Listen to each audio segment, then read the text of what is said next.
as though I have conquered death. I live death every day.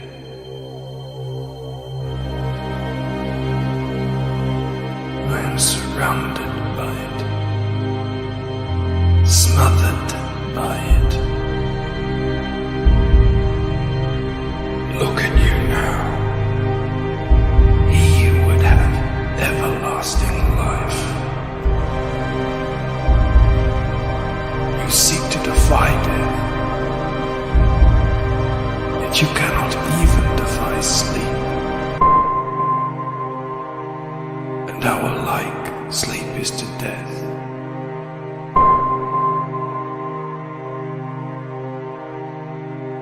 It is a painted death.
I remember childhood without any friends. Just me and my imagination. So I made up my own friend.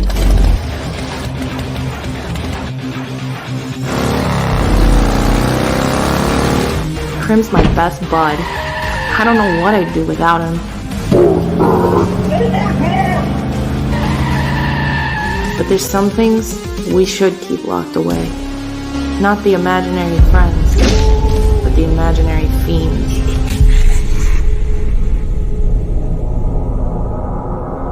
Crim, where are you?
What is up, all you fine people here in the chat? It is great to see you. I am Shanthan Jetty. You're watching Shanthan Jetty Art. We're going to take a look and see what we've got in the chat, and then I'm going to bring in my special guest. I cannot wait to talk to this man, my nose fair bro, Narwhal, Berg, however you want to call him. Just don't call him late for dinner, folks. That's how he rolls. So we've got Simply Green in the house. What's up, Done and Done? Bancroft's next. Shout out to my man, Bancroft, as my son calls him, the White Dad. Let's see here. Stephen Rockwood Drawing is in the house. Lucent Painted Death. He's dropping more links than Oscar Mayer. We've got American Comics Company in the house. You're always in good company when American Comics Company's in the house. We've got my brother, Timmy Mello, who's a longtime channel member, supporter, an amazing dude, guys. Timmy Mello, I salute you. God bless you for being here. And again, Stephen Rockwood is my alpha, my omega, and he's getting it done. We've got Fritzy Schnitzel here in the house. It's great to see you, Fritzy Schnitzel. And we've got Mighty Magic as well. Hail to you, my friend. It is great to see you. And again, check out all of the amazing links here. Sark, hail to you. It's great to see you. Jordan Horst, great to see you, my brother. How are you doing, man? It is great to see you in the house. Let's see what's up. Yeah, pray for Molly, indeed. Hashtag pray for Molly. Yeah, guys, we are having a blast here today because we're talking to my brother here, Narwhal. Let me bring him in. What is up, my man? How you doing? I'm doing good. Check out what I got. I got this big gallon of milk. Or no, Nice. It's not milk. It's just water. It has a baby on the thing. It says it's like parents' choice. This was in my fridge. I bought this house like 4 months ago. This was in the fridge, but it's unopened. So I'm like, don't throw it out. I might like do something with it one day. And then so I was like, I think I'll open it on stream. We'll do a live unopening of this. Yeah, man. This weird gallon of water. And then I'm going to chug some of it. Guys, we don't know where this is going. That's right. It's Water Bros. And Stephen Rockwood Drawing is saying, chug it, chug, chug, chug, because that's how people are, man. They're here to help you, man. Oh, Fritzy Schnitzel, you're going to love it, man. I cannot wait for you to get that book. But yeah, man, today we are talking about a comic that I am very excited about, man. And it is such a strange thing to think about the fact that I feel like I've known you forever because we just kind of met and it was, doing trailers and talking back and forth and have you on the show, man. It's great. The time flies. And yeah, we have our own lore now. Kind of met through the Nosferatu connection, basically. Yeah, man. Love it. Yeah, I mean, that's what it comes down to, and when I saw your new campaign, it was so funny. I saw it and I was watching it and I was like, oh man, hey, what's up, Dragon Pisces? It is great to see you, my friend. That's not 100% water, Stephen Rockwood. Yeah, we gotta hope that it is, just a little. Yeah, bit. I'll keep you guys posted. I think it's good. Yeah. It tasted real refreshing, better than my tap water. My tap water tastes really concretey. Tastes like you ground up concrete into it. I'm like, I don't like that. I want some of this baby water. You might need that. You might need those teeth later. You don't want it to be too, ground up and grinding your teeth down. Jordan Horst says, sorry about the PayPal confusion. I'm pretty sure it went through unless there is another Berg on PayPal. It did go through, Jordan. I can't remember if I told you. Sorry. Yeah, totally.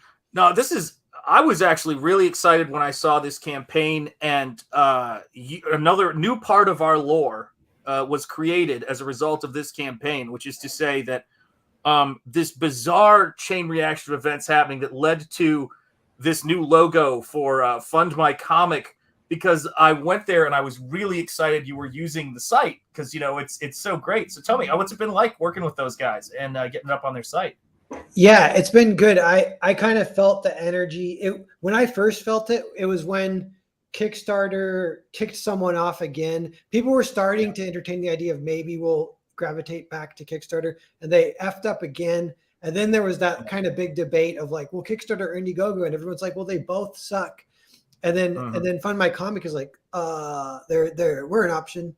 And I was like, yes. And I think me and multiple other people all thought it at the same time. Kelsey then launched a sketchbook, and that excited me a lot. And I saw just kind of by looking through it, it's once Mike Barron's book got kicked off Kickstarter and Indiegogo, I think they launched on Fund My Comic, and they're the highest that I've seen, the highest funded comic on. Shout out to Mike Barron, man. What a legend. I was reading his Punisher comics when I was a kid and had no idea, you know, I was ever going to get the chance to stream with that guy on various channels and all that stuff. He's a terrific dude, and I'm so glad he's cool. When he speaks, I really like try and soak it up because pretty much everything he says is profound in one way or another. So, I mean, it's crazy because you know, I thought that one of the cool things about the comic section, and I know that what's interesting is with all this Iron Age stuff going on now, you're seeing people because you know it spreads out. That includes novels, and then there's folks like, you know, Reverse and all these different people. But I really think that if, you know, any platform that Comicsgate goes to, it's going to be huge for them. And so I really want this to work for them. You know, I mean, I want it to go well because I want to see them do well, you know? Yeah. Ethan said he's launching a book, Links, on, it's going to be exclusively on Fund My Comic, and which is awesome. So then whenever that happens, it will really give them a huge boost. But I'm pretty sure Earthbound is a pretty big IP to go exclusively on Fund My Comic for them. And so I was excited to do that too. Like, I feel like it's fun to like help them out a little bit too. And then that in turn does help me because people do notice just even like that as like a little narrative, because narratives are one thing that kind of do help sell comics, and it's kind of like a part of marketing. And so the narrative of like a beloved Comicsgate IP going exclusively to Fund My Comic. Man.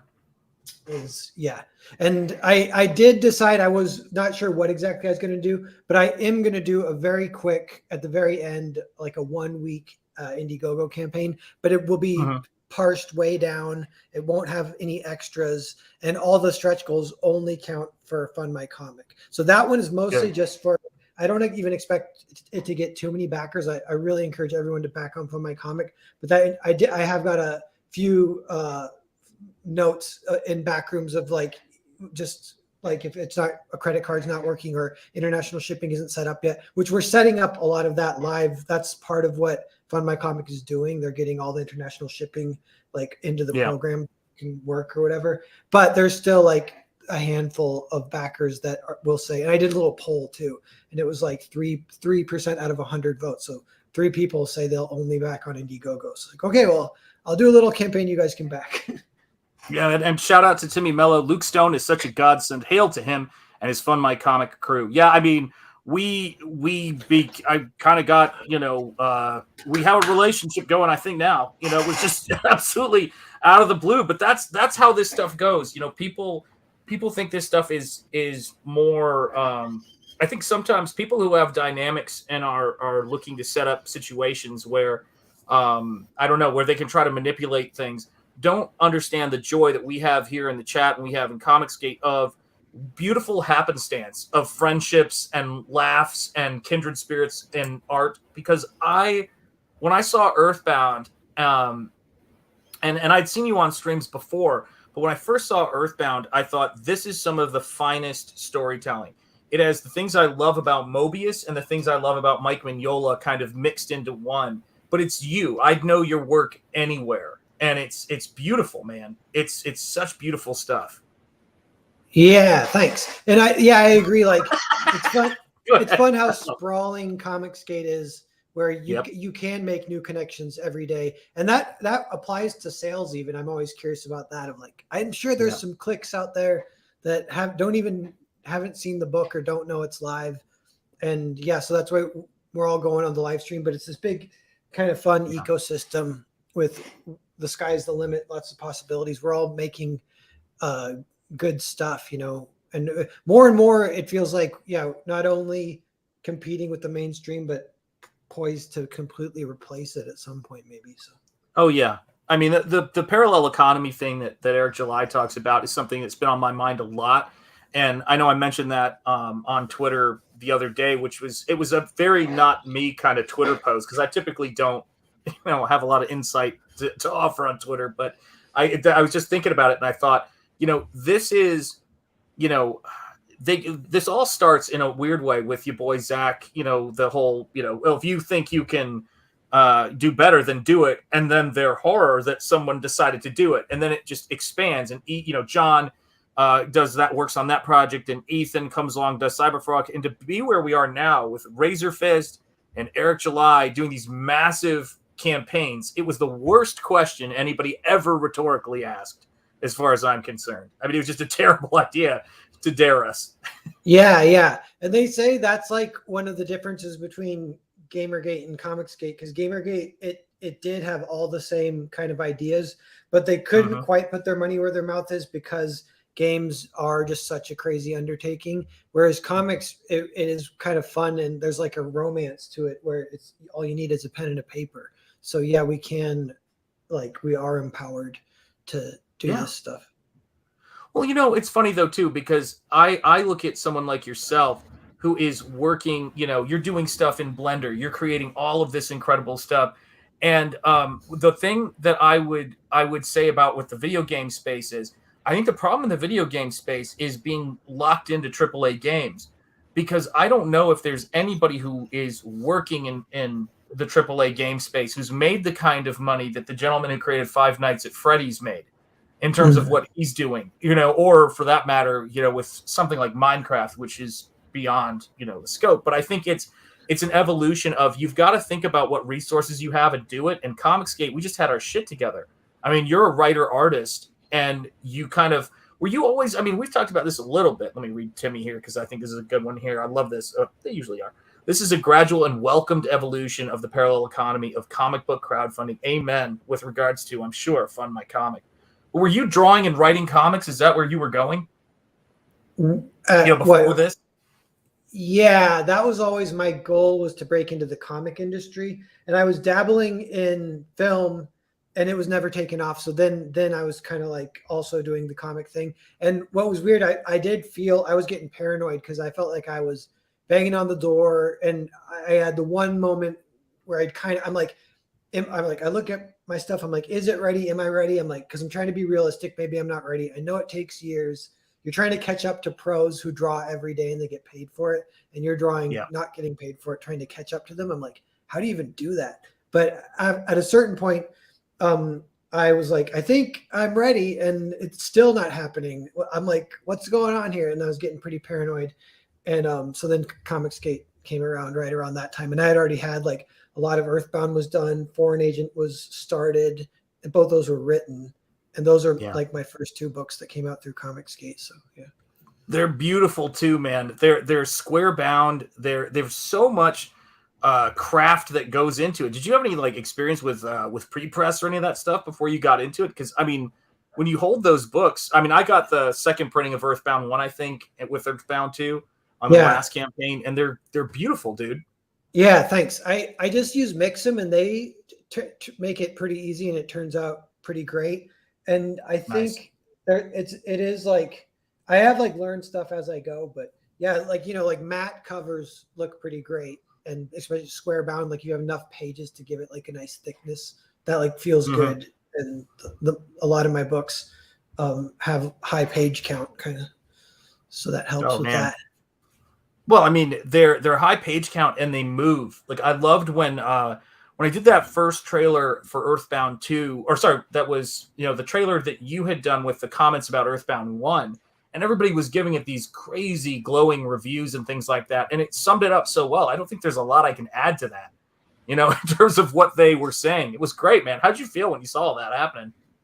It was kind of surreal. And it was, I don't know if I fully appreciate it because it's like being blacked out from like what's even happening because it was a big life-changing thing all that time. Like I was like, wait, am I like becoming a successful comic artist? And so you're really fighting potential like in your own self-identity is like warring with itself, and you don't want to self-sabotage too. And I was kind of aware of that. So I quit drinking right around then too, because I was like thinking about like if I'm actually gonna try and be kind of successful, I want to not be drunk all the time. Because when I was depressed, not making it in the industry, I was like an alcoholic. I was drinking like every night.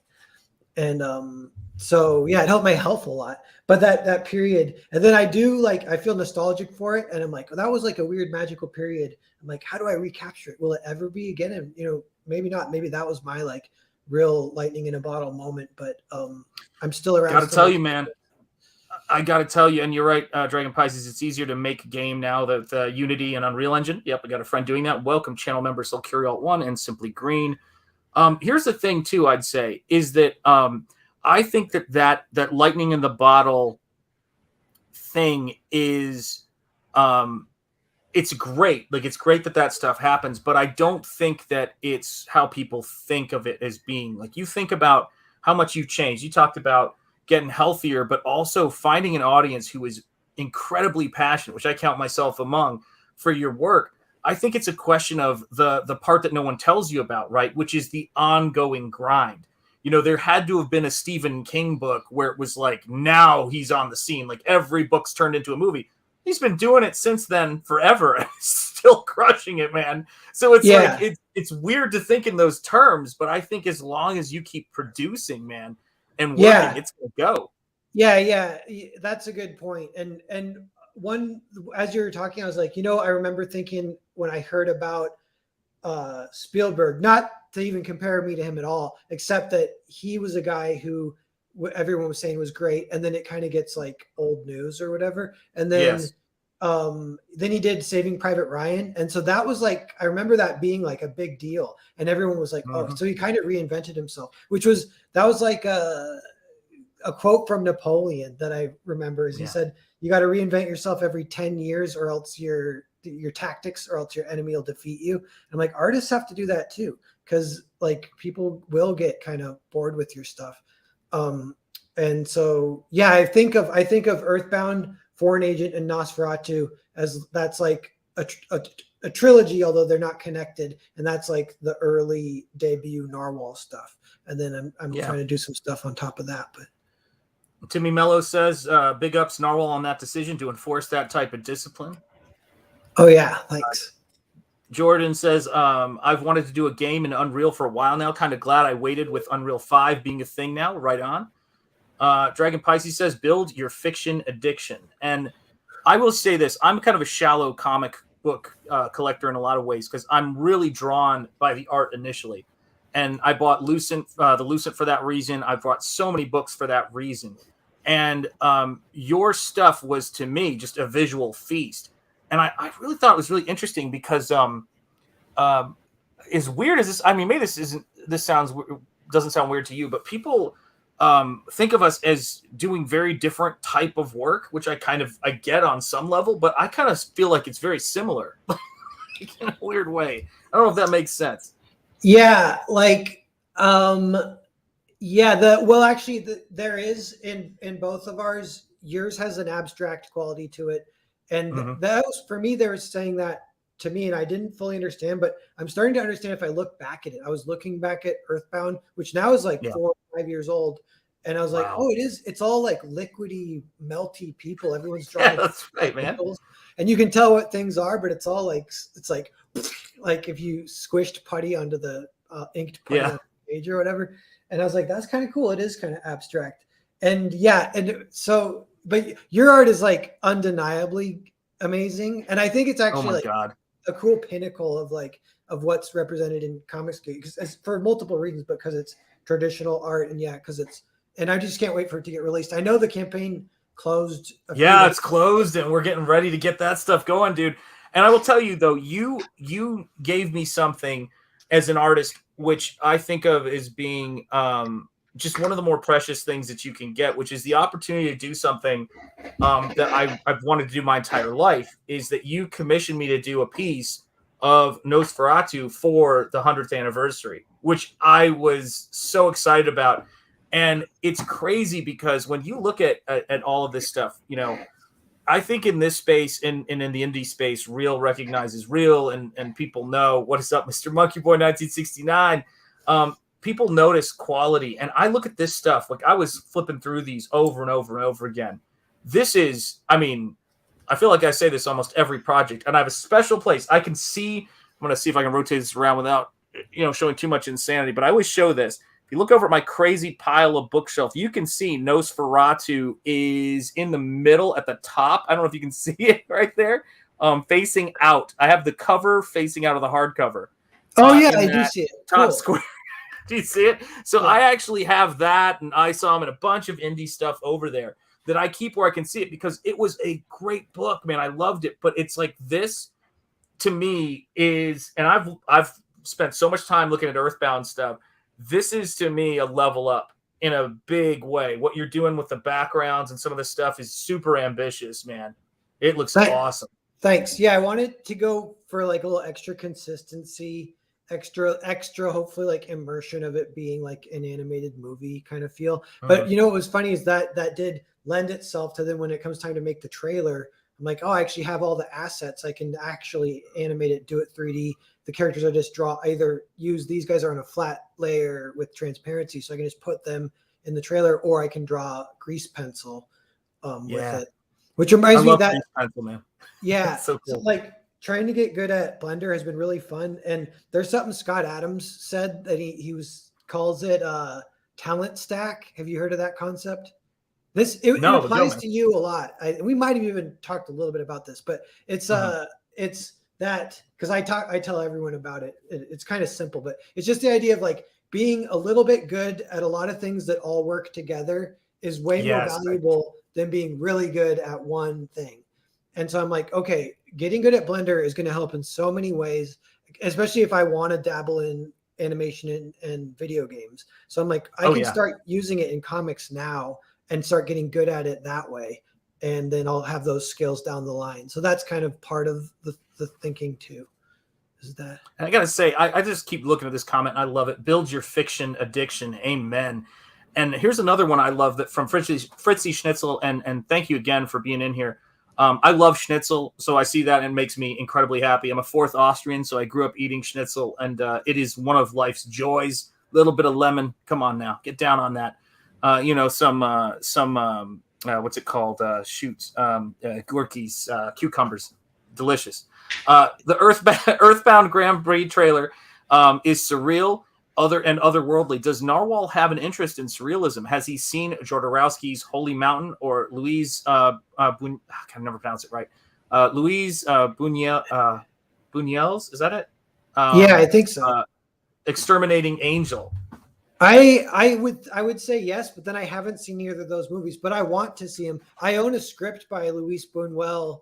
It's called Viridiana, and I read that like once a year for inspiration. It's like really awesome, but that's like not super surreal. He might have done other stuff that was a little more. But yeah, there's like the Japanese director. I think his last name his name is Sejun Suzuki. Have you guys heard of this guy?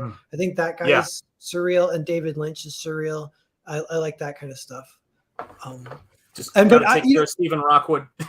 Yeah, and Fitz Schnitzel. That's another one where like, so he says it's surreal. I'm like, what's surreal about it? That actually confuses me a little bit. I'm like, I was just telling the story. So like, but if you have an answer to that, Schnitzel, I'll read it in the chat because I'm just curious. You know what I think people mean when they say that is it's the way it's your storytelling. Do you know what I mean? Because I think that we I don't know. I feel like I understand the telling of a very concrete story, but then bringing that stylistic to it makes it feel surreal. Do you know what I mean? Like, there's nothing surreal in the director's name. The Arrival, Dune. Jodorowsky. Sorry, not Jodorowsky. What's his name? Villeneuve or Villeneuve. Yeah, Villeneuve. Thank you. Villeneuve. I don't worry, I can't get it either. It doesn't matter. He's a weird name, Pear. It's foreign, like not like Sean. Yeah. But Yeah. it's like, but you know what I'm saying, man. I watch that stuff and I go, this is a literal sequence playing out, but it feels surreal and otherworldly. Do you know what I mean? And Yeah. I dig that, man. You know what? Someone said on one of my YouTube comments, they go, reading one of your books is like looking through a keyhole with the Hubble. I was like, that's kind of cool. That's awesome. See, look at this, man. When you call up praise like that and compliments like that, it shows you how great your audience is, doesn't it? Makes you go, I freaking love I know. it. I do like that, you know, more like I'll appreciate any compliment or whatever, but it's sometimes if they say like, it's great, I'm like, sweet. But if they say that, I'm like, ooh, that could go on the back of the book or whatever. That's cool. Mm-hmm. Well, I think too, like, you know, the art of compliments is thank you. There we go. Yeah, is a damn fine director. I'm looking forward to the sequel because I love the way he uses his camera. I thought his Blade Runner 2049 was really breathtaking and got oh my gosh, what's his name? Roger Deakins has finally got him a cinematography Oscar. So we gotta love that. But you're very much like, how do I put this? I don't like when people compare comics to movies because they're their own art form. Not out of disrespect to either. But your stuff, you have a comic book perspective when you're telling stories that's like a cinematographer. Like, but it's the comic version of it. You know what I mean? Like, you can tell a lot from your storytelling. It's beautiful, man. Thanks. Well, you know, one interesting thing about that too is using Blender is I actually have the camera in Blender and you have to pick the angle of the lens. And like every shot, I'm like, should it be long angle or wide angle? And I know the basics now is like, and it's all you need is the basics and you're off and running. But it's like, if you want the background to be big compared to the character, use a long angle lens. If you want the background to be small, but then you feel closer to the character and you feel like in the moment with the character, then you use a wide angle lens. And simple as that, really. But so I would change different shots for what I need for the composition or whatever. Usually 99% of the time, I'm not 90, but 90% of the time, I'm just using wide angle lenses because that's how our eyes see is just a regular old wide angle lens. That's like, even if you're in Blender looking around, that's the regular view that they give is the wide angle lens. It's like a 24 millimeter lens. And in movies, they usually use, they actually kind of rarely go that wide. And whenever they do, I'm like, yes, I love that. I love how that looks. But the other thing is, I think in the 90s, there was a little bit, because all the video, all super low budget, crappy stuff would use wide angle lenses. So then it got kind of a bad rap because film would never use it, video would. But anyway, I'm kind of a big fan of wide angle lenses. Hey, and I'll tell you this, I loved some of Kurosawa's later work when he was shooting on telephoto and everything was like a flat hokusai print. But we love this stuff. Lloyd Burt in the house, my man, channel member. It's great to see you. Your color palette lends itself to a clean way of storytelling that is very intuitive. Well said, Lloyd Burt. Thanks. The 3D helps with that too, because I pull a lot of the colors for the characters out of the background. I'm just using the eyedropper, you know, to give a mood over the colors and it sinks them into the environment. Dude, it's gorgeous because it's all the same. I mean, past Master Dan talked about the periphery in terms of the the wide angle lens. And I'll say this too, man. It's I think there's a couple of things that are going on right now that are great, and everybody should take a lot of enthusiasm and inspiration from what's going on, you know, in the parallel economy, we'll call it. We'll steal that from Eric. And I'd like to steal like a couple million, just a few million from Eric, if I could. But you know, it's just how Eric is. You know, he makes it rain all day. But the thing that gets me so much, and yes, indeed, hi Comicsgate, absolutely right. Hello. This is the thing I always say, which is when the tools have gotten so completely expansive right now. And that goes with we are broadcasting right now live to our audience all over the world to promote these books. We're able to have you guys come together and not just buy books, fund the creation of books, paying for paintbrushes or software updates or electric bills, whatever it takes to make this stuff happen. You guys make that stuff happen. And I kind of feel as though your passion for filmmaking is kind of, it's all just sort of like you were saying, right? You know, it's all stacking together. and it's making this, it's taking you somewhere. And I think if you think of the next place as, as recapturing that past moment, you'll miss the incredible moments that I know are coming for your work, man. That's how I see it. Yeah. Thanks. Yeah. I struggle a little bit with like the movie versus comic thing. Cause I'm like, yes, comics are amazing. And then I'm like, but I do want to do movies. I'm like, you can just do both, but like I'll accidentally call my comics movies if I'm just talking about them. And I go, oh no, I mean comic. But that's just the way I think about it in my head. I can kind of see it. I start writing them as movies first. Usually I kind of see them as movies. And I do want to make movies. I got a couple. It's kind of interesting because with movies, it is a little bit different than comics, just budget wise. So especially if it's a low budget movie, it's like, you got to find a way to make it entertaining. And it can't be like robots punching each other, aliens flying, superpowers. It has to just be like, Spielbergian or Hitchcockian suspense or whatever. Well, something that you can do with just two people in a room even, or whatever. And I have 2 scripts that will work for that, where I was like, I could shoot this rather than draw it. And I do want to do that, but I'm kind of like figuring it out as I go of exactly how to go about it, really. But I bought a bunch of camera stuff. I've been messing around with it. And that helps too with some of this, just messing with camera stuff in the real world. Mr. Monkey Boy just caught me off guard with something he had done that I just now am catching. This is a drawing I did and sent into Wizard Magazine when I was a teenager. Oh, sweet. So I just saw this and I just bust out laughing, dude. Yeah, you cracked me up, man. I appreciate it. That looks great. You're a prodigy. Oh, dude, when we did the closeout for Nosfero, my buddy was showing all this work.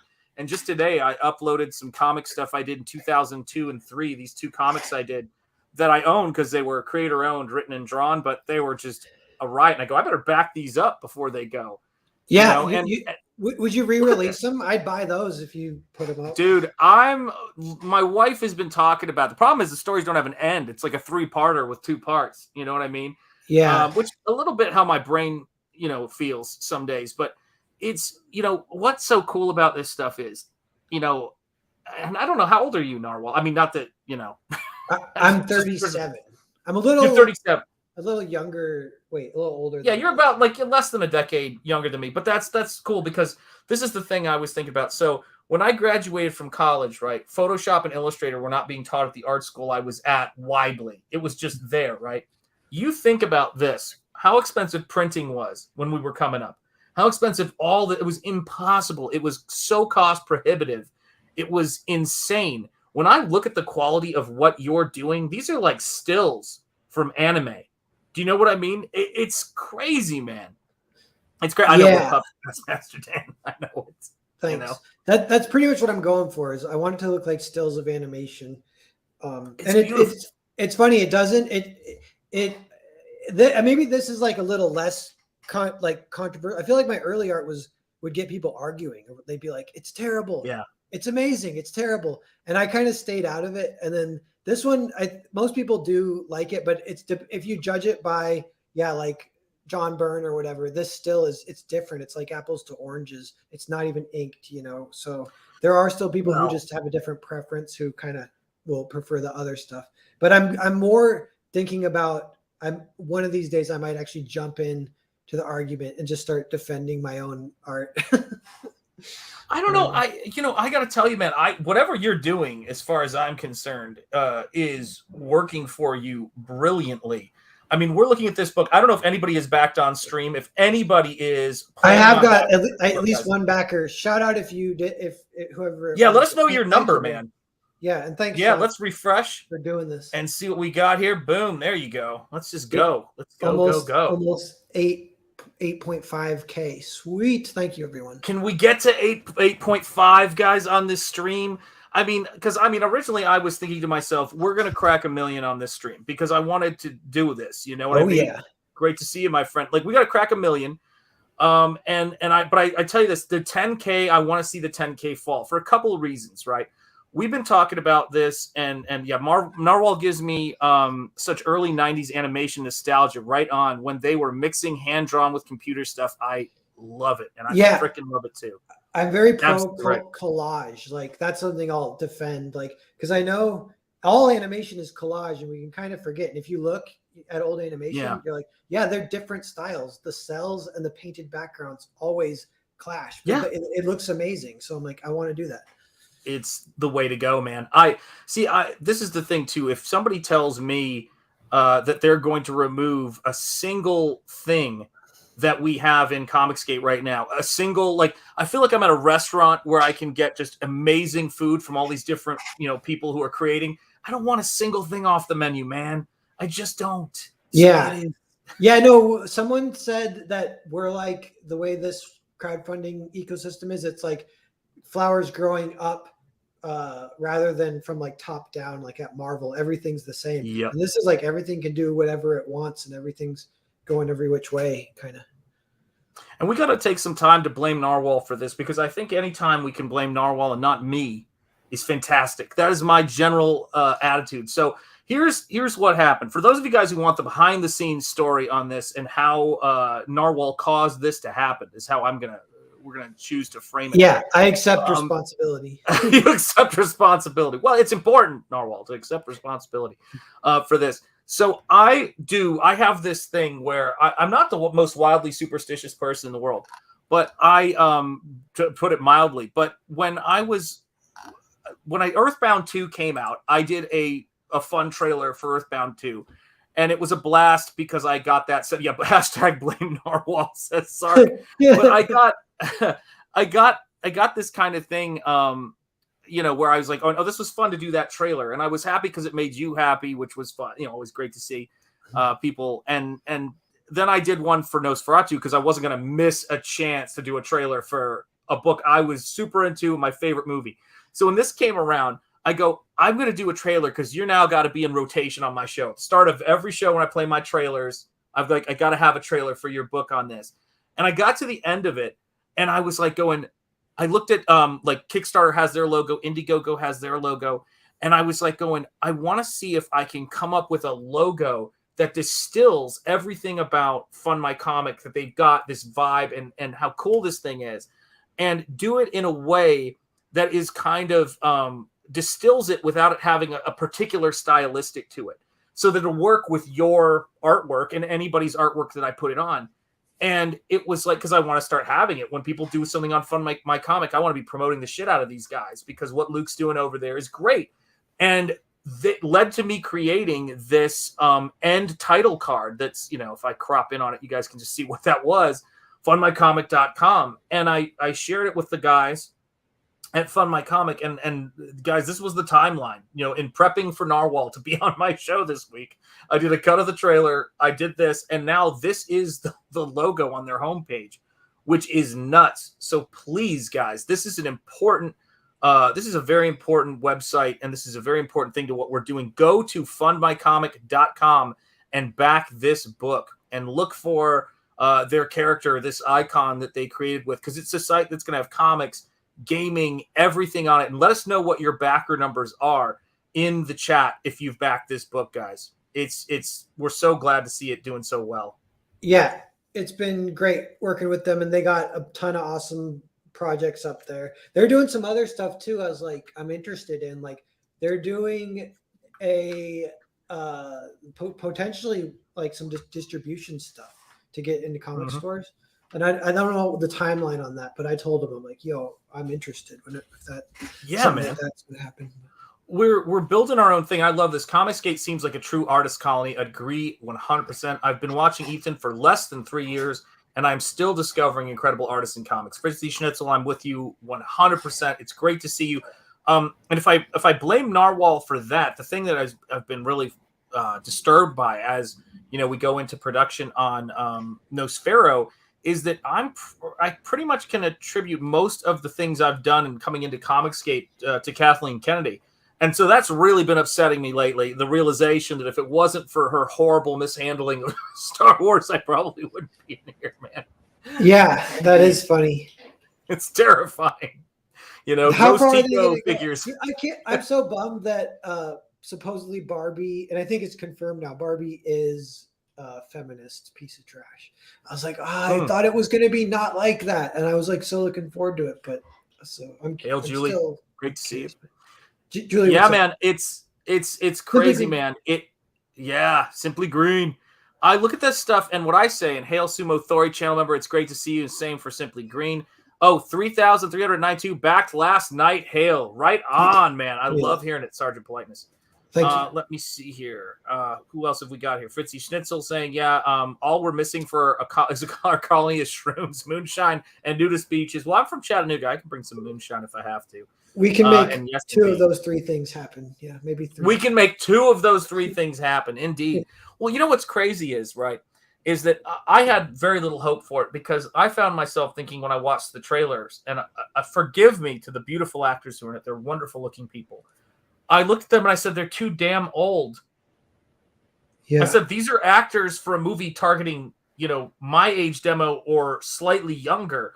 These aren't actors for little kids, which is to say they were trying to be meta. I knew that it was going to be a meta thing and all let's analyze Barbie. And I thought that Toy Story did a great job with it.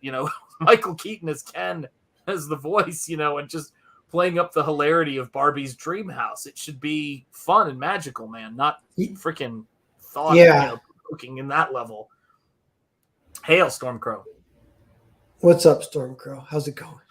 Jordan Horst is saying, wait, where do we find our backer number on Fund My Comic? It might be in your confirmation email, but I'm not sure. Do they do a backer number? Make a big thing of that? Yeah, I think it comes through to me, but I don't. Yeah, I don't look at it really that closely. So yeah, it must. I'm sure they give you some kind of confirmation, but I'm not sure. Oh, I got it. Red user icon. Way to go, Simply Green with it. My contributions. So go to the red user icon and click on my contributions, and it will tell you what number you are right there. Excellent. Yeah, because I'm really proud of that. That's one of the things I love about Comicsgate and being in this space is watching these campaigns grow. Right, watching that aspect of it. And then at the same time, you're getting a chance to see, you're getting a chance to really know what, this is my number. I backed it at this point is so cool, dude. I love it, man.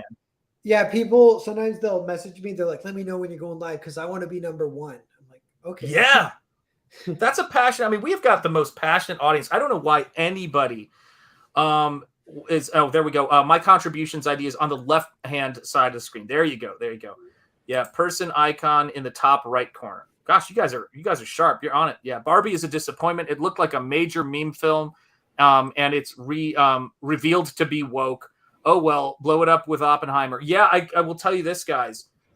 When I look at this stuff and I look at what they're doing, they're giving us the play. They are giving us the play. Yeah, it's pretty funny that they're what? It's the writers' strike and then the actors' strike too. Like you guys. Yeah, thank you. Kind of. God bless them. Yeah. Absolutely right, man. Absolutely right. It's great for us. It's fantastic for us that they're doing this stuff. But I look at it and I just go, guys, it's a simple job. It's escapism. And when you look at Earthbound and you look at this stuff, like I was, my son's a professional blender artist, and he was looking at it. And, looking at the trailer, and it was just like, it's so fresh. It's so cool. You know what I mean? It's got this sense of play. It so wants to be, a video game, an animation, like everything. But Earthbound mainly creates an immaculate reality and transports you. It is escapism of the First Order, and that's what's important, Yeah, thanks. Yeah, you know what? People have said another thing they say about me in Comicsgate. That they say, like, I'm artsy fartsy but not pretentious. I think that's what people are, artsy but not pretentious. I'm like, that's a good combo. It's hard to hit that too, and you'll see a lot of people that they're pretentious, which is pretty annoying. And I got to check myself, like, don't be pretentious. But if you're not pretentious, it's so refreshing. But you can still be artsy and everything. But yeah.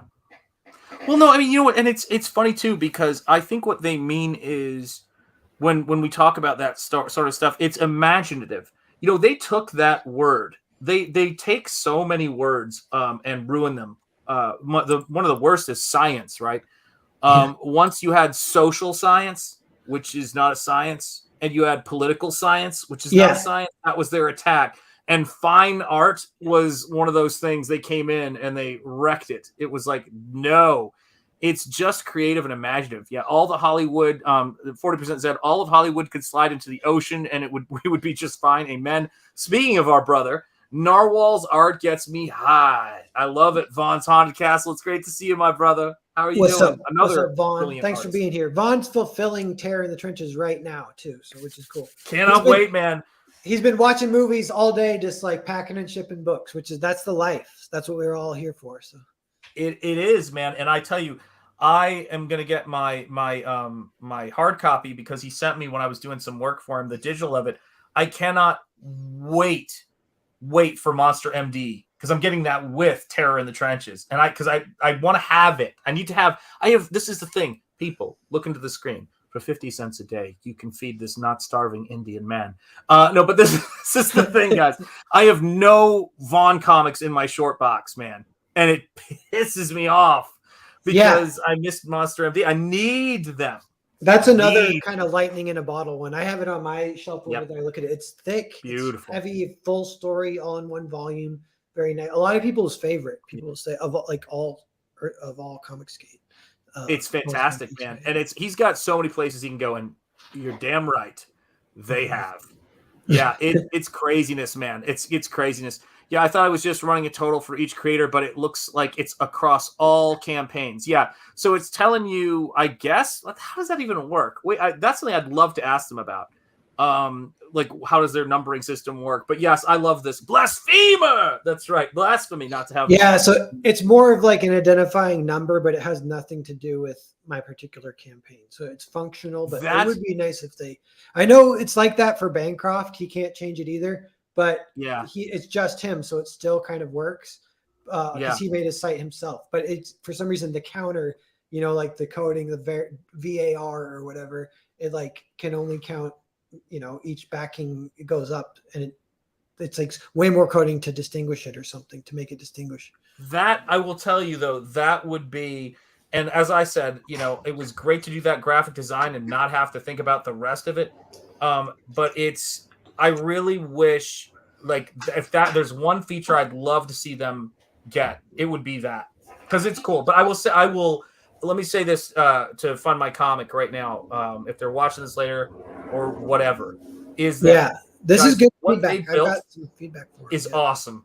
You know what I mean? What they've built, like, look at this. We're looking at a counter, percentage funded. You know what I mean? Let us know in the chat. And you're right. I love how everybody in CG is on the grind and has always got a hustle going. Yeah, we're working our brains out trying to help each other and trying to get this stuff happening in a real sense. Relationships, not political bullshit, And indeed, Past Master Dan, passion. And awesome when Dean Cain couldn't be here. I wish he could be because he's Dean Cain. And it was so fun streaming with him. What a good dude.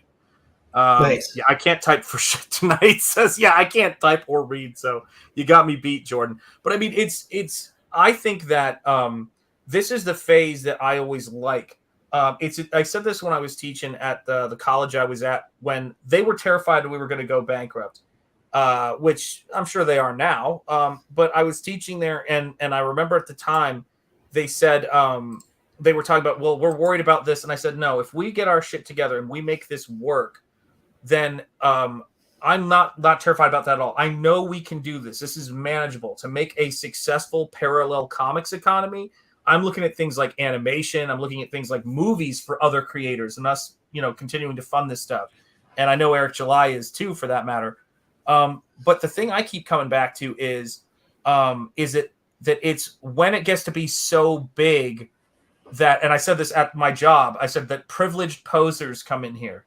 That's when it's a problem. Who, when they want to come in and sort of, why are things this way? Why does this person have more than that? That's the shit I don't ever want to fucking come near.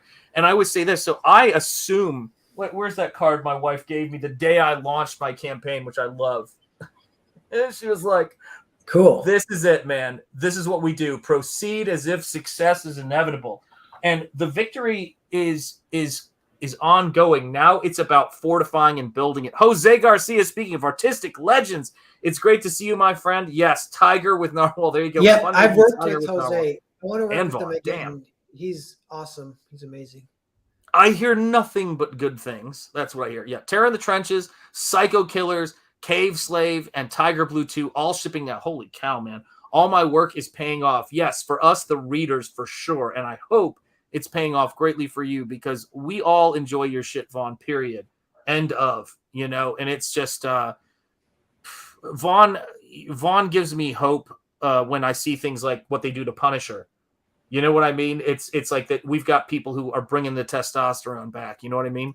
Yeah. Right, man. I'm always excited to see what Vaughn's going to do next. Hell yeah, man. Indeed, man. Indeed. And yes, hail Jeremy Burtz to you, my friend. Yeah, guys, I don't think about these things from a standpoint of, I only think about what do we got to do next? What's the next thing we got to do? You know what I mean? To make this stuff fun. So I don't know if you guys could tell this, but I went and I revamped the intros for this show. I've got Ecamm and StreamYard. The only reason I am paying for StreamYard is to have these streams where I can have people on, because Ecamm is where I do most of my painting streams.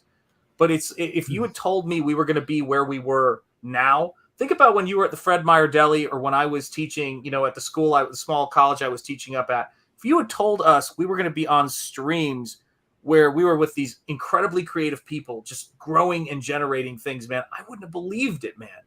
Yeah. It's a miracle. It's great. Absolutely. Yep. That's a lot of fulfillment Vaughn's doing, Timmy. You're right. Timmy says, someone get Vaughn some air, all those titles and fulfillment at the same time. Dang.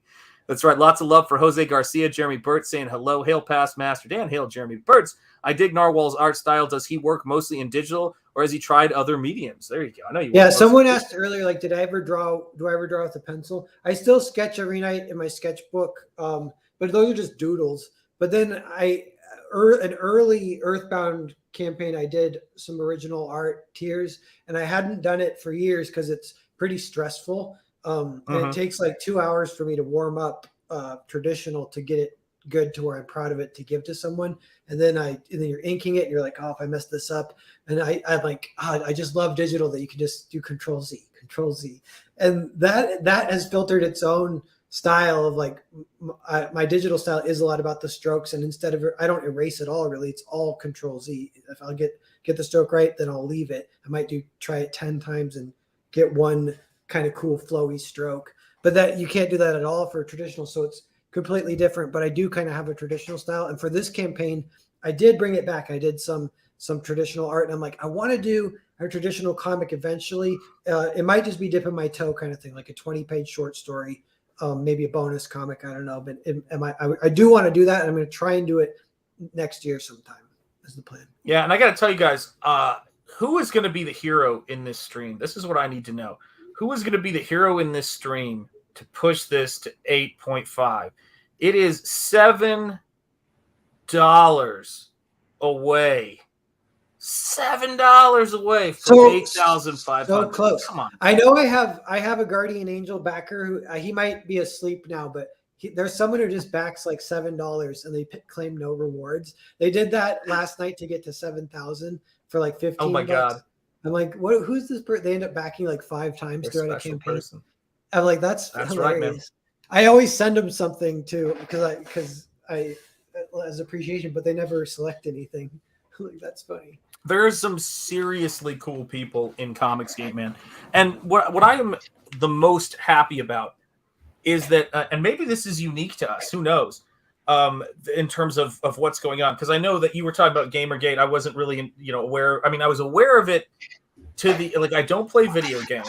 I don't go to video game review sites. So it's pretty safe to say I was not really involved in what was going on. I was seeing it more I was very aware of Evergreen, right? Your alma mater, because that was the world I was in. But I wasn't really aware of that. But what we're doing here, we've got people like Razor Fist, who've been around, who is, doing his Western comic, but has also done 2 novels, which I have right over here. I'm doing a piece for him. You've got, Michael and Eric and a lot of other folks. I'm forgetting Mandy Summers, who are doing their own websites on Shopify. And now we've got this brand new platform, Fund My Comic. It's been around for a little bit, but I feel like it's starting to really pick up steam, man. Really pick up steam. Yeah. Thanks for the guilt trip, Sean. I just backed. I love it. I'm here. I'm here to guilt. God bless you. Let's see what we got here. I thought about doing a bang. Hey, yeah. Thanks, everyone. Thanks, Sumo. That's Dude. awesome. I thought about doing a stream entitling it I reverse psychology you into backing, and then I was like, nah, I can't actually do that because it's too stupid. But I was like, that'd be so funny to do a stream and just be like, don't back it. I don't want you to. You don't want it anyway, and do that for like an hour or something. But the one that does work is shaming. Shaming does surprisingly work on people. Julie just got her Cerberus package. That's awesome just now. Yay. And I got to say, when we get someone backing a comic or we get a super chat, I have got to send a cheerleader their way. So let me just say this. This, my friend, is for you for backing this book and getting us to $8,531.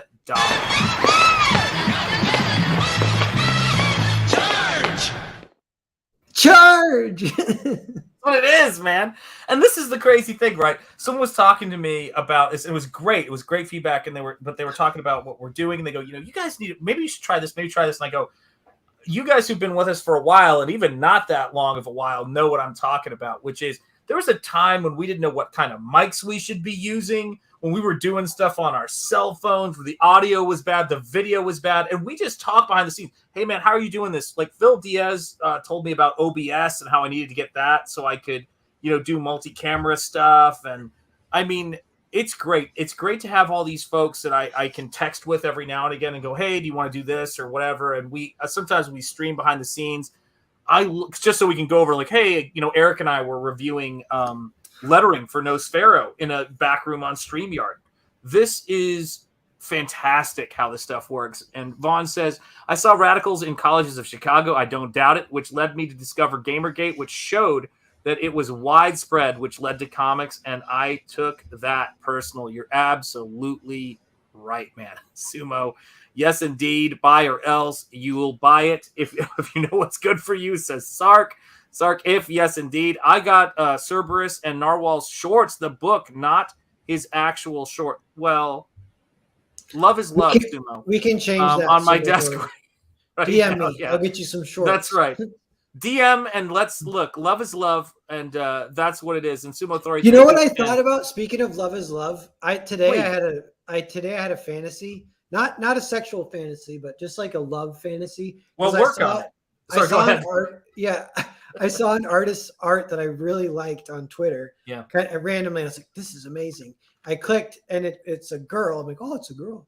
And I'm like, should I simp? I'm a simp. And then, no, but I looked and it says Ukraine. She's from Ukraine. And I was like, I DM'd her. I was like, I love your art. She's like, oh, thanks. And I was like, how is it in Ukraine? And then I haven't heard back. But I'm like, if she responds and says, oh, it kind of sucks, I'm going to be like, I'll marry you and you can have a green card if you want to come to America. And then that was my fantasy. I'm like, I could just marry. That's ridiculous, Narwhal. The Ukraine is not known for its breathtakingly beautiful women. I disavow. Tariki says here, hello, and hello to you, my friend. We are promoting Narwhal's book on the incredible platform Fund My Comic, and it's incredible for a particular reason. It's an example of people putting their money in where their mouth is and saying to themselves, we don't like how we're being treated on these platforms. And everybody keeps saying, somebody needs to, right? Somebody needs to make a comic that has this in it. And the biggest of all comments, somebody needs to create a platform in this space where we don't have to worry about this stuff.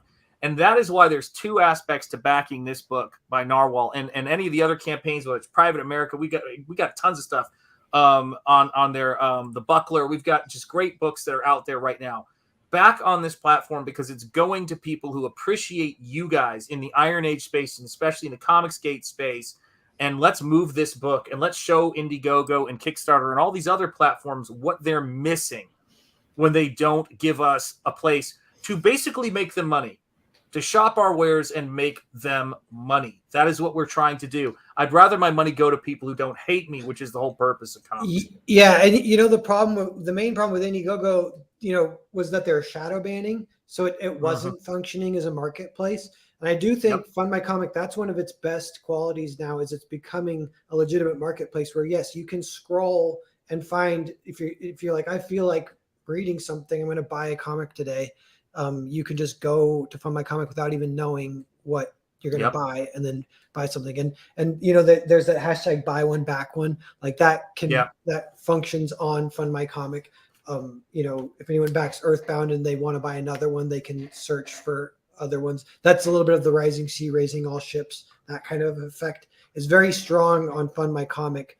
Strong, way stronger than on Indiegogo because they're shadow banning, completely destroying that aspect of it. Yeah, and you're also getting a crew of again, this is the thing that people should be coveting about Comicsgate. And Jose, I love this. I like that you can make a campaign, even if you're not from the US, on Fund My Comic. Indiegogo isn't available to a lot of countries. Right on, Jose. And I think there's this aspect of it where everybody should want this fan base. Everybody should want. Let's take that. This customer and crowdfunding backing fan base. Because they're the most motivated, they're the most passionate, and if we are all in a space, it's going to be great for everybody. Because we were on Indiegogo lifting up so many books, and then they made it hard for us to search the books we were looking for, and that was the problem. You're not going to have that problem.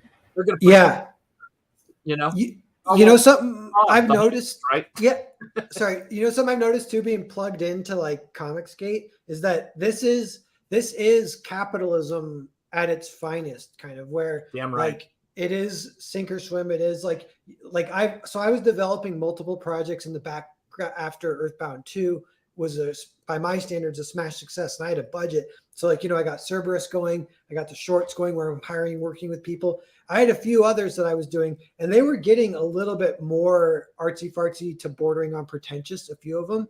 And I ended up noticing like, that there's not an audience for this. So I cut them completely. And I'm like, it felt good. It felt good to be like, no, we're a business. We're trying to make money. We're trying to make people happy to the point where they support and buy your books. So I'm like, you know what I'm focusing on? I'm focusing on Earthbound.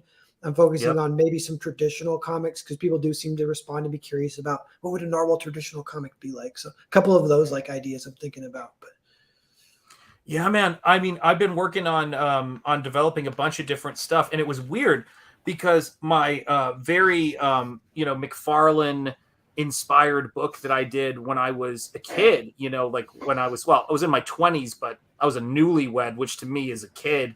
But it was funny because I looked at that stuff and I was like, holy cow, like how did I get to the point where, this is, like that, it was so hard to put a comic book out back in the day when, it was previews and all of that other kind of stuff.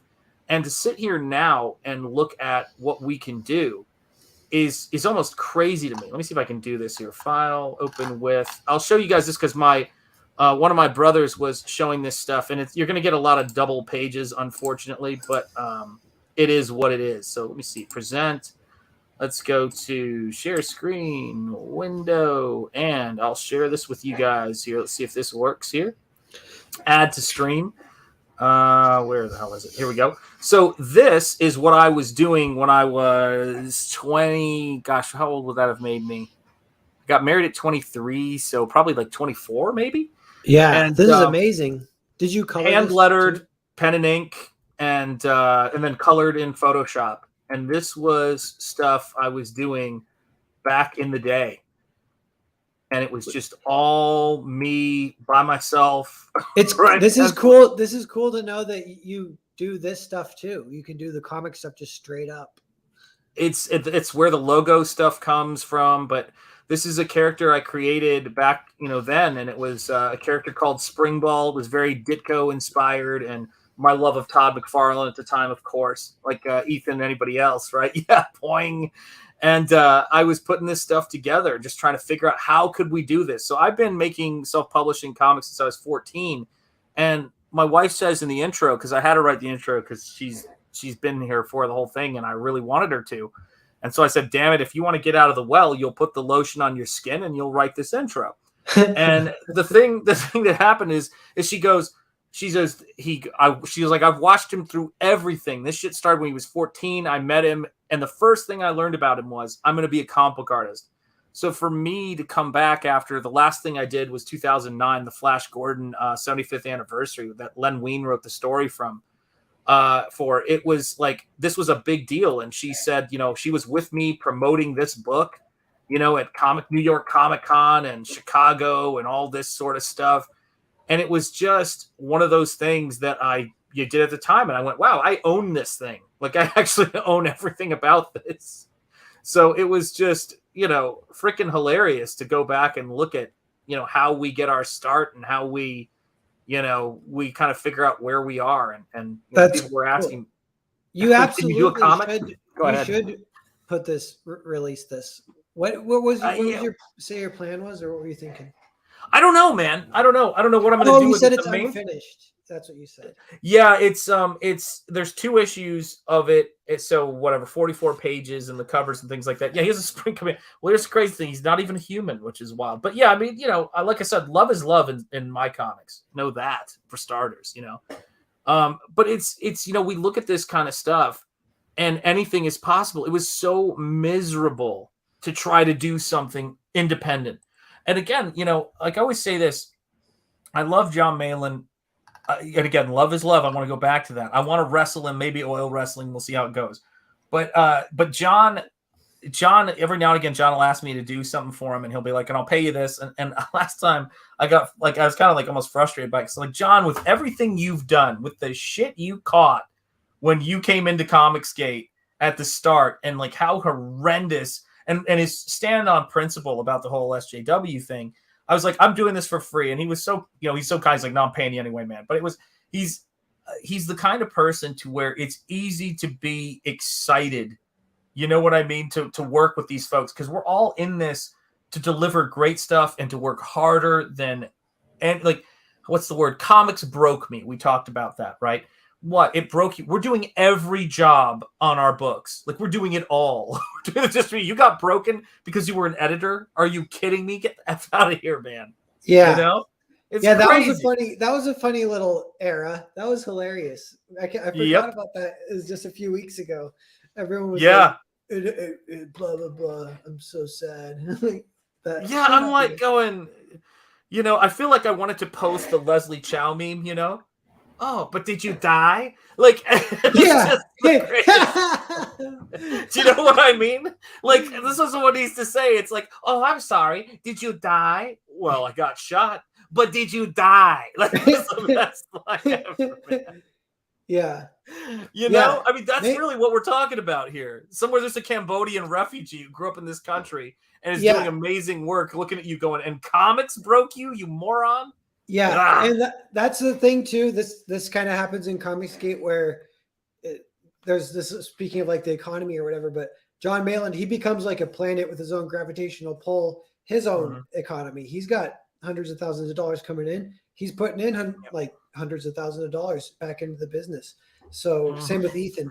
So a lot of that, there's that's one path that I kind of didn't really go that way, but some other people have been doing a little bit more this direction where they get in just by doing work for Ethan or John Malin, and then they could crowdfund or whatever. And I want to get Dan Lawless doing some stuff. He's working on his book right now, man. I'm looking forward to it. Totally, He's cool amazing. Shit, man. Yeah, I hit up Malin real early in Comicsgate, and I was like, I'll do some work for you. And a few months later, he's like, I got some work for you if you want. I asked and he gaveth. That was when I was still finding my way. So he's guy I'll never forget how cool he is. I hit John Malin up. I was like, man, I want to do some work, and he blocked me and got a restraining order, but it's nice that it worked out for you. That's great. It doesn't work for all. Sorry, John Malin hates you. He and I are best friends. That's right. Yeah, exactly. That's right. Yeah, he sent me a middle finger, and he has his, so I don't know what he did. Michigan's a serious place. Yeah. What's up, Keen Scene? It's great to see you. Yeah, indeed, guys. I mean, I will say this, is that the most I would have, if Comicsgate, all Comicsgate was in my life, if academia had not lost its mind and I could actually teach people the principles of this country and set them up to succeed in a capitalist entertainment economy, I'd have never left. But even then, I was so depressed by what I was seeing. And I know it's kind of it's a term people don't really use, but if I hadn't found Ethan through the Fandom Menace stuff he was doing and see that there were people somewhere, I would have lost my mind. And that was enough for me right then to just find kindred spirits, to back books and to do my art books. That was more than enough for me, because I will tell you, when you're starved for sane people, there is nothing worse. And when you finally find where the sanity is at and the laughter being able to laugh. God almighty, people are so grim out I know. there. Jeez. Oh, it's kind of a bummer. I have sort of some of that in real life now, where I'm networking a little bit with a local art gallery, and they're pretty friendly. They're all so woke, I can just tell. And not only just, it's not like I'm being paranoid, like just even like, I don't know, just they are. And I'm like, I just know, like, I wonder if they're going to like pull some of that shit on me, cancel me out of their friendship randomly because they find out, oh, supposedly it's a hate group that you. I'm like, you know what I like? I really like when you can just freaking relax with people and laugh, and like we can do that. So if we're a hate group, we suck at it pretty much. So yeah, that's like fun. It's that simple. Fun. Yeah, we're the worst hate group, the most ineffective hate group. And I'm gonna tell you this, guys. I've been working on a digital piece for a story idea I have on a trackpad, right? For a story that some of you guys have heard. If we get 2 more backers on this book, if we get 2 more backers at any level, I do not care if it's $1, if it's $5, or if it's a book. I will show you some Shanthan Jetty trackpad art for a project I'm developing that isn't Nosfero related, and this will be the exclusive. So do what your conscience tells you to do. I mean, if you hate Narwhal because of his ethnicity, his strange foreign name, fine. So be it. I, with my all-American name, Shanthan Jetty, will, different strokes for different folks. But follow Sumo Thori's lead, and we'll show you some cool shit here tonight, folks. Because this is my Nosfero, bro, man. Now that you've teased, I gotta see this. I was gonna ask. Well, you'll see it after the show. It's them who are gonna be fucked. No, it's like, but I love, this is the thing. I love creativity, man. I love art, and I love, I'd go to comic conventions all throughout my life, starting with the first one I ever really went to, which was to get Todd McFarlane's autograph in 1990. I drove from Chattanooga down to Atlanta, and I knew when I walked in there, I was with my people. There were people there. And people, that's why if there's one thing about the comic book lie shit I cannot stand, it's that they said that comic book shops made people who were quote unquote people of color or women feel uncomfortable. There is not. I defy anyone to tell me otherwise, or show me evidence, show me the receipts. I was welcomed into every comic shop I went into. Can I help you find something? Oh, you want to read that? You should also check this out over here. It's the best freaking place to go. Same at conventions. Where else can you sit at a table and talk to a complete stranger about an interest you both have had your entire lives, having never met? It's that's something Mark Millar says. He's like, you have the best thing in common with these people. Why are you fighting? Like, that's his kind of talking about some of the politicization. But as I was saying that, I was like, part of that is because these bastards don't even like comics. But they don't like comics because they have nothing in common with you. When we did that EFAP of a certain person whose name ends with Etherantos, the thing that was interesting about it was, and I'll let you guys sort it out, was interesting about it is that the kind of person she was talking to, you could tell she has contempt for, whereas that's the kind of person that would come over and ask me about Spring Ball. You'd sit there and that with the conventions I was at back in the day, the people would talk to you for like 30 minutes and then buy like one of everything because they were just like, I wasn't like going, are you going to buy something? Like, that's not what conventions were for God's sake. They were for meeting kindred spirits. I mean, someone is giving you, people give super chats, people are channel members, and God bless you all, but it's like people are giving their time, which is the most precious thing we have, to be in this fantasy world of comics and imagination, and then have real conversations with real people like yourself, man. There's nothing better, man. Nothing better. It's so good. I agree. Craziness. And I'm still showing you that thing after. Hey, I think it went up there a little bit. Did it just go up? Yeah, I think there's been four backers since we've been hanging out. That's a lot, Sean. Thank you, and chat. Thanks, everyone. Let me tell you something, man. And I love this chat. Let us know if you've backed this book so I don't cheat you guys out. Yeah, these bastards indeed, says 40% Zed. Yeah, I think it has gone up. I don't know how many new, if that's our 2 backers we need. You may have to look on your end and see it. But yeah, it's crazy. Yeah, time Heh. Yeah, that's exactly right. Yeah, I know what you mean. Spot on, Sean. Fritzy Schnitzel says Heather has done her best to rid comics fandom of guys like the interviewer in that video. Agreed, man. It's like I will tell you this. Someone could be the most different person in the world in a cafeteria when I was a kid growing up, and if they had a Ninja Turtles backpack, we were gonna be friends. That shit was happening. Do you know what I mean? Never have I seen people. It's kind of like, imagine a world where you've got people. Go ahead. You know what her Ninja Turtles is? It is the meme of her being victimized. So if like someone had a backpack with that photo on it, she'd be like, "Oh, you're one of the feminists that I like." But it's like twice removed. They aren't even talking about comics anymore. They're just talking about how they're victimized by comics, and that's how they bond or whatever. Yeah, I mean, it's like I remember getting one of my favorite comics as a kid growing up. I just read this thing till the pages fell out. I've got tons of copies of it in this room. Was Tim Vigil's Grips, because it was this cool badass character, and actually the cover of Nosferatu is a complete nod to the cover of Grips. I wonder if I have it where I can reach it, because I do have this print set they did back in the 80s that I didn't even know. Here it is. That I didn't even know existed. And this is the cover. Let me see if I can make myself a little bit larger here, and then we'll come back to this here. But this is the cover of Grips. And look at the way the body is on that. This is a reference to what I love of comics. It's a happy childhood memory. And so Nosferatu's cover is a reference to this. Cool. That's awesome. And Dan Plagle, God bless him, is friends with Tim Vigil and got a Tim Vigil piece for his book. It's so great, man. Turhiki says, back in the early 90s, I was a weird little Mexican kid living near Boston, right on, New England.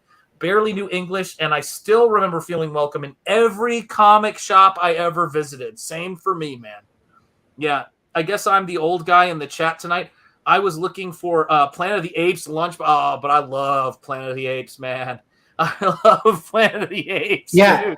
I randomly tweeted about it the other day because I was like, that one, that would be one IP that I would work on if someone wanted to hire me to work on it, because that list is short. There's only a few, like maybe Resident Evil, maybe Planet of the Apes. That's all. I need to show my kids that, because I just bought that on Blu-ray a couple of years ago, and that movie it holds up so well. I love the innovations of the time of the makeup and prosthetics, but it's like a Twilight Zone adventure post. It's like everything, man. Yeah. People kind of remember the ending, which is great. And I also remember another part that's great. It's great that like he doesn't talk for a long time in the movie. Yeah, because of the wound. And the first thing he says is, "Get your hands off me, you damn dirty ape." That's like so awesome. It is, man. And the way that they show things when he escapes and he's running through, the place, he goes to the exhibit and he sees his friend there, and you're like, that is the scariest shit, man. I was like, and then the lobotomy, for God's sake, man. You're like, oh my God, what the hell is this? Yeah. It's like, unreal. Yeah. Charlton Heston, he was in a bunch of really good movies. And it's funny, they're like, some of them are like B movies, but they're really good. Yeah. And then some of them are like, he's in Ben-Hur. He is Ben-Hur. So I'm like, that's funny. He had a cool career. And then he's super into guns and he's right wing, which I like. Well, my God, he was in one of the greatest movies of all time, as far as I'm concerned, which is Ben-Hur. Ben-Hur is the shit, man. I rewatched that. I saw it for the first time, like a little less than a year ago, and I was like, "This is like the best movie ever." I can see that. Like people say that about it. I was like, "It is." And the chariot, that gave me goosebumps. Yeah. You know what it reminded me of? It reminded me of Top Gun 2. I was like, oh, like when shit is real, when it's not CGI and you can't believe they actually did it. It's like that feeling. It's so cool. It's so epic in scope. And what I love about it, and let me just say this, Awesome One says, living in Sicily for 3 years, I was out of touch with American culture in the 80s. The Navy base and the Sicilians were all I knew, but some of the best years there. Oh, that's excellent, man. And guys, we're one backer away from me showing some crazy random artwork to you guys if you guys want to see it. So do back and let us know. We are one away. Julie Pascal, are you still hanging out? And because you got Cerberus, so have you backed the new Earthbound yet? Because you could consider that, since you got Cerberus, you could consider maybe backing. Yeah, absolutely, man. There's something to wait for. That's right. Anybody, and the thing that's so cool about it is that I like that in this space, it's about Julie's laughing. It's like hitting Julie with some guilt. You know? She said that she showed one of my streams to her daughter to be like, what about this guy? Do you like him? But then I started the stream being like, ah. And the daughter was like, no. Another customer lost, man. Come on now. We need to make this stuff happen. Yeah, I started working on a new story that I came up with this thing in 2017. And I love to tell people it's the elevator pitch version of it, though that's not how, well, maybe it was a little bit of how it came together. But it's like, if you imagine what Ninja Turtles was to Daredevil's story, where they kind of were like, Daredevil's origin is tied to, the Ninja Turtles. It's that, but using, instead of Daredevil, the Dunwich Horror by H.P. Lovecraft. So it's H.P. Lovecraft meets, like with all my stuff, there's a heavy dose of Solomon Kane, but it's H.P. Lovecraft meets the Ninja Turtles, maybe meets Ninja Scroll. I'm just trying to think of, although there's no ninjas in it. Yeah. But I started sketching, but there are some animal warrior type things, which is kind of fun. And then cross with maybe a little bit of, because it's also Lovecraftian, what do you call it? The Thing. So there's so many elements that are crazy. Let's see here. Paging Julie. My life is so crazy, but I'll get a fund my comic account tonight. Just let me finish my dinner, says Julie. There you go. Finish your dinner, Julie. We're not here to impede the enjoyment of your dinner, okay? Do enjoy it. But her house could be burning down and she'd still stay under the smoke, typing away to I know. my book. Julie, you're a legend and we love you. That's what that's about right there. But I said to myself, when I'm making this stuff, I love horror as a subject. I admire that you're doing with this book and how you've done it with the series, I should say, Earthbound, which is to me one of the pillars of great series in Comicsgate. I love that you're doing sci-fi, because sci-fi, while I love it, it's not, my brain cannot go there with comics. It's so tricky. I think sci-fi and high fantasy, sword and sorcery, are like the Afghanistan of genres. People try to take them and they just can't be taken. And that's kind of how I feel about them. And you do it so well, man. You make it so real. I love it. Real in a bigger sense. Yeah, it is hard because if you do sci-fi, I've noticed like you could do stuff like a world building type thing, like have a banking system, and you're like, well, I've never been in a bank, so I can't write a bank story on Earth. Mm-hmm. But then you write it in space and it could still feel kind of fake. So there's all these like challenges. You got to make it feel real, and you got to avoid our sci-fi has so much kind of stuff floating out there in your subconscious from growing up on it, that there's a lot of like cliches. So you got to avoid the cliches and make something fresh and make it feel real, which you said make it feel real. I was like, that's true. You do want to do that. I don't know exactly how you do that, other than like, I think part of it too is you going with like priorities of like, my priorities are not even to like, I'm going to tell like an amazing epic yarn or like tell the best sci-fi story ever. The story is more like I got the characters in the situation and then I just want to see that. I become obsessive about that. Boom. Oh, Boom. We hit it. We hit it. Boom. Jose Garcia, you legend, backed the catch-up tier. Phew, $50 USD shipping, but it's worth it. Jose, I'm going to send a cheerleader your way. She loves you and only you know that. Charge! The charge thing, that almost makes me think that is a clip from like, what do they call it? If it's just clips that you pull off the internet, like random filler clips or whatever. It's made by a company that's like English is their second language because they're like, what do you say? It pretty much is. Yeah. What do you say at the end of a cheer? They're like, I don't know, charge. That's right. Like, yeah, it's from an old what are you, radio. a bull? It's a bull looking at a girl. Well, like, I've been called many things, Narwhal. I mean, yeah. Let's not get it out there. Some say a bull, others a power bottom. But Michael Bancroft, my other brother, is here. Verisimilitude indeed. So, all right, guys, I'm going to share with you some, if I could, let me track it down here, some original trackpad art. And I'm going to show you how I sketch when I'm trying to, when I can't get to my desk. I am so exhausted. I can't find my way to my desk. And I sketch out a world of craziness. And so since you guys have done your bit, Thesaurus Croft is what Pastmaster Dan says for Michael. I'm going to show this with you guys. And I think this is, I'll show this and then hang out. We'll talk after. But this is a great way to wrap up. And I'll explain to you guys what this is. So let's do this. And then I'm going to do present. And let's see what the heck I can do here. Share screen, window, bang, share. And now I can just add this to stream. So this is me sketching on a trackpad in Photoshop. And I'm going to show you guys a little bit of what I'm doing. So this is a Stonehenge-like mountaintop where there is a barely covered sacrifice happening into this pit at the top of it. Another character right there, and it's overlooking this New England town as you can make your way up there to where this ritual is taking place and this creature is coming out. And this is a sequence that is for this story that I'm working on. So I love this. Go. This is amazing. and dude, do we have? This is the most fun, man. Comicsgate is just a blast, man. Yeah, I love it. I just love what we get to do here. Like you're testing out some digital workflow? How is that going for you? Well, I even used digital sometime on Nosfero because to me, I always told my students when I was teaching, I go, if someone asks you if you do digital or traditional, your answer should be yes. Yeah. That's my attitude, man. And so I'll show you guys. I can just switch cameras here. Hang on a second.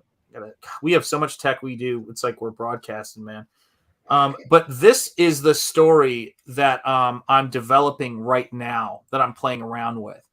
And so I'm experimenting with doing this style because I think I might want to do it in black and white. And I'm thinking about doing it with gray washes and building it up this way on toned gray paper. And so this is something that I'm screwing around with right now. Wow, that's amazing. Are these two images from the same story, or is two separate? Okay. Yeah, these are two from the same story. Very, very New England because I love New England. I live in Rhode Island, and I went to college at the college referenced in Call of Cthulhu. So when we were newlyweds, our first apartment as a newlywed couple was a house referenced in the book The Shunned House. And it was on Angel Street, which Lovecraft was known as the gentleman from Angel Street. So many crazy things, cool. Lovecraft-wise. The other thing that this kind of reminds me of is, building like, I don't know, it's like, what do they call it? Like the influence board or whatever. I do that too. And it can really help you like conceive like the inspiration. You're like, oh yeah, I'm going to do something kind of like that. And it's cool that you kind of zoned in on New England horror, because that is definitely like a little bit outside the box, just enough that when I hear it, I'm like, I haven't read one of those in a while. That sounds amazing. Dude, we're having, I will tell you this, man. First of all, I steal all of my ideas from Narwhal. Everybody should know that. But outside of that, this is how much fun we're having. This is a day. And Keen Scene just back. Thank you, Keen Scene. Awesome. Hold on now. I gotta let me kick this out right here. How do I get rid of this? Watch an old man in action. That's what you're getting here. Let me see here. Present a share screen. God, I love that I have to say it out loud. It is so. I need to be hooked on phonics. The backer to chat ratio is really high on this stream. We're getting like half. Yeah, man. I love this crew. This crew is. I mean, if you want to see amazing backers and amazing people, I love the folks in this channel, man. Look at this. 169. Wow, it's getting close to 9,000, and it's getting kind of close to 200 backers. Dude, cool. These guys, thank you. And because you backed, and I love this stuff so much when you guys are backing, I'm going to have to send you a cheerleader. I apologize in advance for her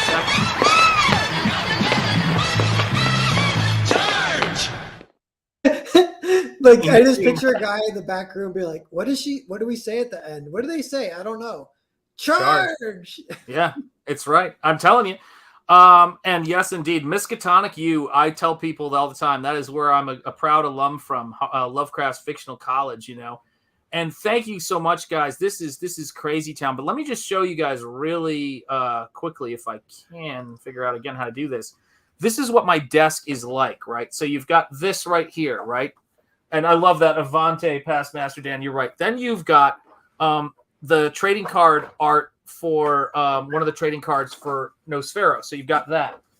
Then on top of that, you have got this insane cover that I'm working on, or art work right now, for Bancroft's The Lucent. Oh, and no this way. has just been freaking a joy to do, because That's amazing. he's another one. You guys are just doing the craziest shit, man, between you, Vaughn, Bancroft, like all of these artists I spend so much time making work around and creating stuff.